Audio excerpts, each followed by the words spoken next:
Chaque fois que l'on parle du Grand Paris, on a l'impression qu'il s'agit d'une utopie. Donc, merci Monsieur Paneret pour le Grand Paris, merci Monsieur Matsoura pour le Grand Belgrade de nous expliquer. Cette conférence, comme les autres, se passe dans le cadre d'une coopération entre l'Université de Belgrade, la faculté d'architecture, l'entreprise Lafarge, Kolarac et également Danas, qui est notre partenaire média. Je vous souhaite une bonne soirée. Dobroveče, ja sam Snežana Ristić. Ovo je treći. Je suis Snežana Ristić et je vous souhaite la bienvenue au cours de ce troisième cycle de conférences qui traitera le Grand Paris et le Grand Belgrade. Monsieur Paneret est architecte et urbaniste, un fellow de l'Institut de l'urbanisme à New York. Il est maître de conférences sur de nombreuses institutions en France et à l'étranger, en Brésil, Rio Grande do Sul, etc. Ce qui compte pour notre conférence de ce soir est notamment le fait que Monsieur Paneret faisait la partie de l'équipe scientifique qui était la partie scientifique de cette grande équipe qui réfléchissait le Grand Paris, qui regardait le développement futur de Grand Paris sous un horizon d'une cinquantaine d'années dans le futur.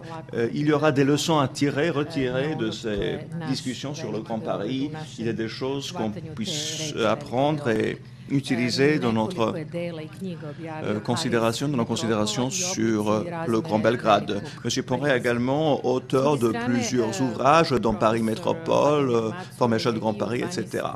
M. Matsoura est urbaniste architecte, professeur, maître de conférences. Il est également le directeur général de l'Institut d'urbanisme, ce qui est très important pour notre sujet de ce soir. Il a également signé le plan général de Belgrade, qui est en vigueur, parce que c'est le plan général jusqu'à l'an 2021. Il agissait en tant que consultant au cours de nombreuses organisations et projets qui ont à voir avec l'urbanisme et les plans, la planification. Il est l'auteur de nombreux ouvrages, La ville et la partie urbanisée, Le territoire pauvre de Belgrade, et également un livre qui a été publié en anglais, Rome Housing and Settlements, ça veut dire les habitations Rome et la manière de vivre dans l'Europe de Sud-Ouest. Il a également reçu le prix de la Chambre des ingénieurs de Serbie. Maintenant, je inviterai M. Philippe Paneret de nous présenter le Grand Paris.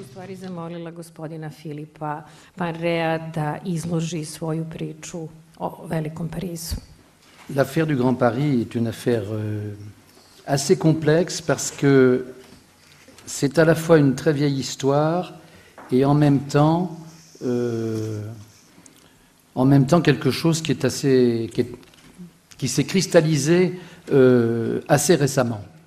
L'image, c'est le petit Paris, que vous reconnaissez peut-être un tout petit peu, avec la Seine qui fait un arc en haut, et puis on retrouverait assez facilement un certain nombre de choses, notamment une tache sombre un peu au milieu, un peu haut, qui est le jardin du Luxembourg, et puis, bon, peu importe.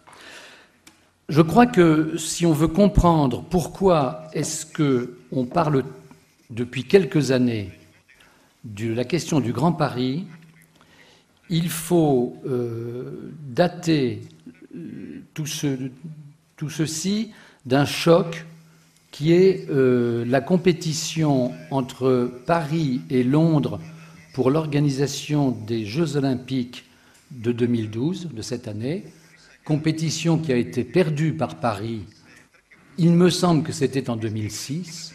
2006, donc Paris perd face à Londres dans l'organisation des Jeux Olympiques. Et à ce moment-là, ça réveille tout le monde et on se dit qu'un certain nombre de dysfonctionnements de l'organisation du Grand Paris, mais on n'ose pas dire le Grand Paris à l'époque, mais de l'organisation de l'agglomération parisienne ou de la région parisienne doivent être résolus. On ne peut plus continuer à avoir une organisation qui ne fonctionne pas très bien.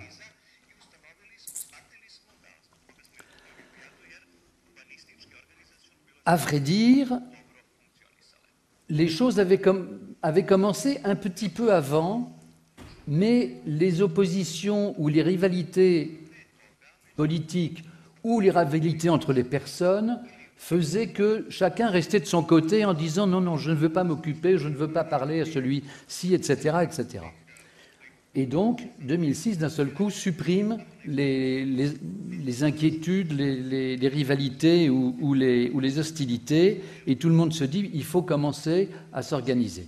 Alors, qu'est-ce qui était en train de se faire et qui va concourir à promouvoir la réflexion sur le Grand Paris? Ce sont deux choses qui avaient déjà commencé. La première, à partir de 2001, élection du nouveau maire de Paris, actuel encore, Bertrand Delanoë. Bertrand Delanoë décide de commencer à modifier ou améliorer les relations entre Paris et les communes voisines, qui n'étaient pas des relations très très bonnes.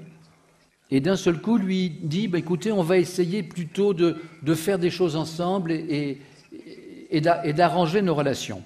Et c'est un changement qui est assez important parce que psychologiquement, pendant des années,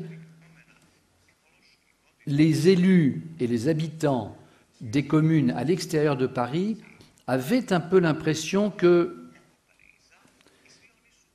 qu'on mettait dans leur commune tout ce qui gênait Paris. On y avait mis déjà les cimetières, les gares de triage, les usines pour brûler les ordures ménagères, etc., etc. Et donc, ils trouvaient que Paris avait tendance à être la belle ville et à repousser de l'autre côté des frontières un certain nombre de choses. Et ça ne leur plaisait pas beaucoup à ces habitants et à ces élus des communes de banlieue. Et donc, un début de discussion pour que les choses s'améliorent commence en 2001. La deuxième chose qui commence un petit peu avant le choc de 2006, c'est la volonté de la région Île-de-France, qui est une vaste région de 11 millions d'habitants, au centre de laquelle se trouve Paris, et qui décide d'élaborer, de commencer à travailler pour redéfinir un nouveau schéma directeur d'aménagement régional. Celui qui était en vigueur devait avoir un peu plus de 10 ans, et surtout, la décision d'élaborer ce schéma directeur, ce nouveau schéma directeur, à l'initiative de la région, se traduit par l'organisation d'un assez grand nombre de débats publics avec les professionnels et avec les habitants, ce qui est la première fois que ça se passe en France, d'avoir un débat public de cette importance sur l'organisation de la région. Alors donc 2006, hop, les gens s'inquiètent, ils se disent il faut faire quelque chose. 2007, élection présidentielle, un nouveau président arrive qui s'appelle Nicolas Sarkozy et qui, avec beaucoup de perspicacité, se dit tiens, il y a sans doute quelque chose à faire sur cette affaire de Paris qui, en principe, n'est pas véritablement du ressort de l'État, mais après tout, quand même, comme il s'agit de la capitale de la France, donc il lance cette idée qu'on va réfléchir sur le Grand Paris, parce que c'est important pour la France, pour le